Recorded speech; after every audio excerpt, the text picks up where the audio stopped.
But that elicitation is powerful because we're not being asked questions. So our brain doesn't set off little security alarms.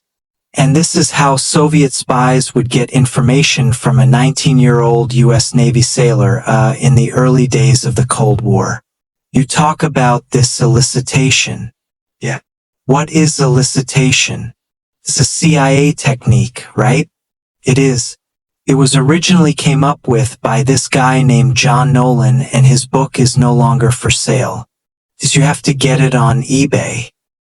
Like, it's hard to find, but the book is called Confidential.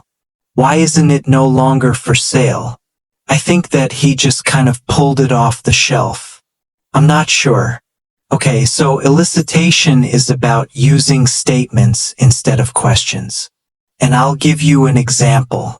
Let's say you and I walk into Whole Foods, which is we're in New York, so it's probably a block away somewhere. MHM. We walk in there and let's say there's a young lady stocking produce, and you get in there and I say, all right, Steven, your goal is to go figure out how much she makes in 60 seconds, and you're not allowed to ask any questions or be awkward. And that's tough, right? Because it sounds really tough. So, if you went over to her, and this is a generalization just to get you to understand what elicitation is, and said, hey, I'm trying to find the baby carrots. And she walks you over there. But while you're walking, you say, I just read this article online that says all Whole Foods employees just got bumped up to $26 an hour. That's fantastic. And she turns around and goes, what? No, I make 17.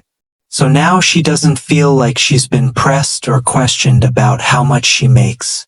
She's correcting you. MHM.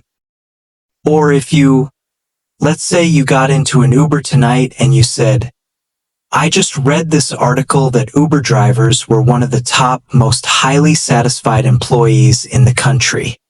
You're going to get a correction and you're going to be like, what? Where did you read that? So, triggering a need to correct the